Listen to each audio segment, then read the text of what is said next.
Hi, welcome to the physics side. This is Neha Dashora. Hello everyone, आज के video में हम compound microscope का मैग्निफिकेशन फॉर्मूला डिराइव करने वाले हैं. So let us begin. जैसे कि आपको पता है, लास्ट वीडियो में मैंने कंपाउंड माइक्रोस्कोप का वर्किंग या इमेज फॉर्मेशन एक्सप्लेन किया था. तो आज हम देखेंगे कि ये माइक्रोस्कोप का मैग्निफिकेशन का फॉर्मूला कैसे डिराइव करते हैं. डायग्राम वही है जो कंपाउंड माइक्रोस्कोप के इमेज फॉर्मेशन में आपको बताया था. सो इस डायग्राम से अब देखो, इसमें क्या है, कंपाउंड माइक्रोस्कोप में दो लेंसेज होते हैं, ऑब्जेक्टिव और आईपीस, और दोनों की कंबाइंड मैग्निफिकेशन से टोटल मैग्निफिकेशन फाइंड करते हैं. और हमको पता है जब भी मोर देन वन लेंस होता है किसी सिस्टम में, या सिस्टम ऑफ मल्टीपल लेंसेज होता है, तो जो टोटल मैग्निफिकेशन है वो उन सबके इंडिविजुअल मैग्निफिकेशन का प्रोडक्ट होता है. यानी ऑब्जेक्टिव का मैग्निफिकेशन एमओ इंटू आईपीस का मैग्निफिकेशन एमई, वो हमें total magnification of compound microscope की वैल्यू प्रोवाइड करेगा. इसका मतलब हमको यहाँ एमओ और एमई फाइंड करना है और फिर उन दोनों को मल्टीप्लाई कर देना है. सो हमें total magnification M of the microscope, compound microscope, मिल जाएगा. एमओ फाइंड करने के लिए हम यहाँ पर दो ट्राइंगल्स बन रहे हैं. अगर मैं ये ऑब्जेक्ट का हाइट h है, इसके पैरेलल इक्वल लेंथ की एक लाइन बनाऊं, तो ये भी h लेंथ की होगी क्योंकि दोनों पैरेलल हैं, और ये लाइन एक्सिस के पैरेलल, तो ये दोनों लाइंस बराबर बनेंगी. सो h हमें मिलता है. और इस एंगल को बीटा माने तो ये एंगल भी बीटा ही होगा.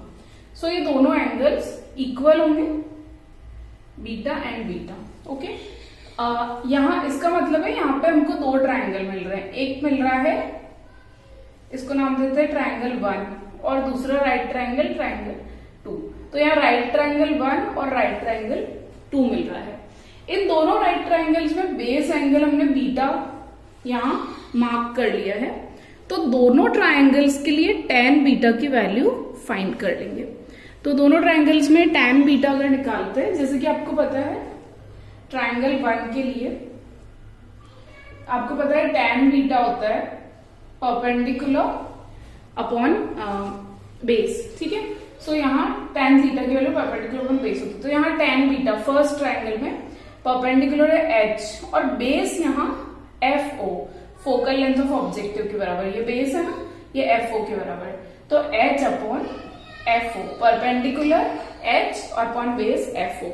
ये हो गया फर्स्ट ट्राइंगल से tan बीटा.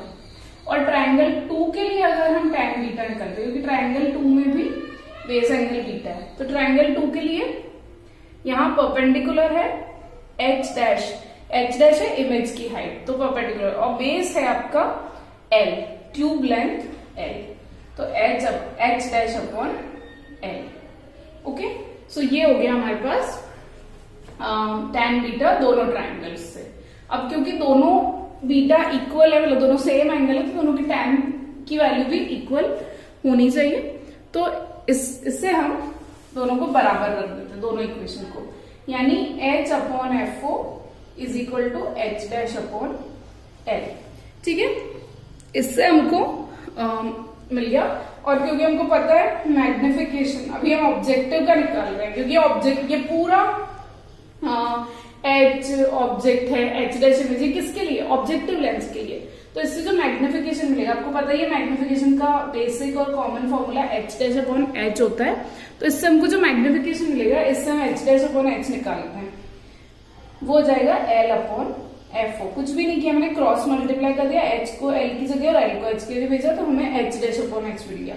और आपको पता ही है H dash upon H magnification होता है, और ये ऑब्जेक्टिव का मैग्निफिकेशन होगा, क्योंकि ये सारा कुछ प्रोसेस h हाइट के ऑब्जेक्ट के h डैश हाइट की इमेज बनना, ये सब ऑब्जेक्टिव लेंस के लिए हो रहा है, इसलिए ये मैग्निफिकेशन ऑब्जेक्टिव का मैग्निफिकेशन है. सो हमने एक लेंस का मैग्निफिकेशन तो फाइंड कर लिया है. ये हो गया h dash upon h is MO and it is equal to L upon FO. इसको देते हैं इक्वेशन 1. MO की वैल्यू हमारे पास आ गई है. अब हमको फाइंड करना है ME, magnification of the eyepiece. अब आईपीस का मैग्निफिकेशन फाइंड करने के लिए हम रिकॉल करेंगे formula for magnification of a simple microscope. Simple microscope का जो मैग्निफिकेशन है हमने डिराइव किया हुआ है उसका एक्सप्रेशन, जैसे कि यहाँ पे जो आपका आईपीस है वो एक सिंपल माइक्रोस्कोप की तरह बिहेव कर रहा है। मैग्नीफाइंग लेंस, सिंपल माइक्रोस्कोप क्या है? एक ऐसा कॉन्वेक्स लेंस है जो मैग्नीफाइड इमेज बनाता है, वर्चुअल इरेक्ट मैग्नीफाइड इमेज।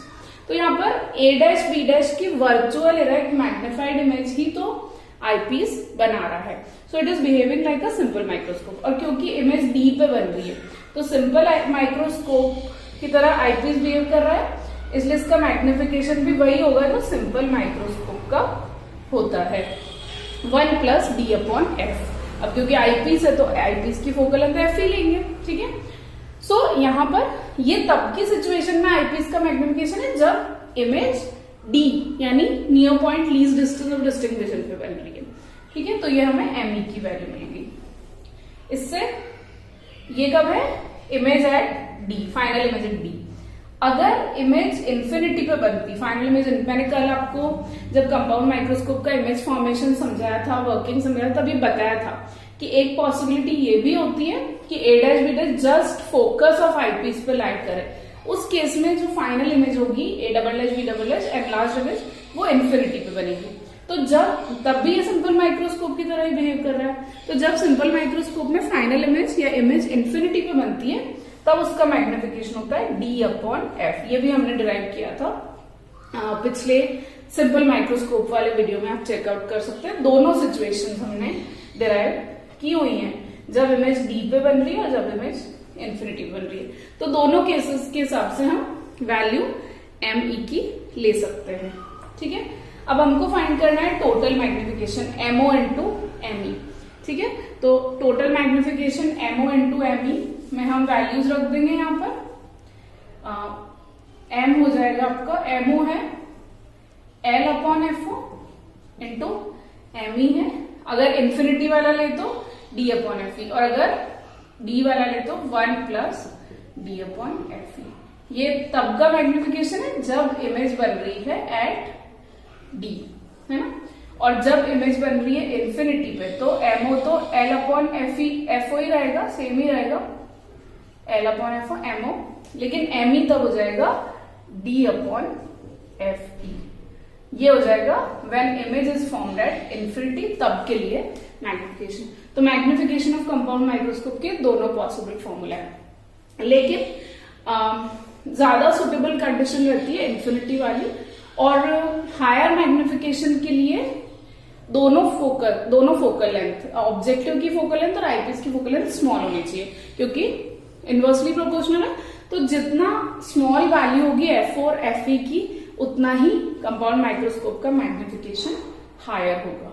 सो इस तरह से हमने कंपाउंड माइक्रोस्कोप के मैग्निफिकेशन के दोनों पॉसिबल फॉर्मूला डिराइव किए हैं। That's all for today. Thank you Thank you for watching. Please don't forget to subscribe.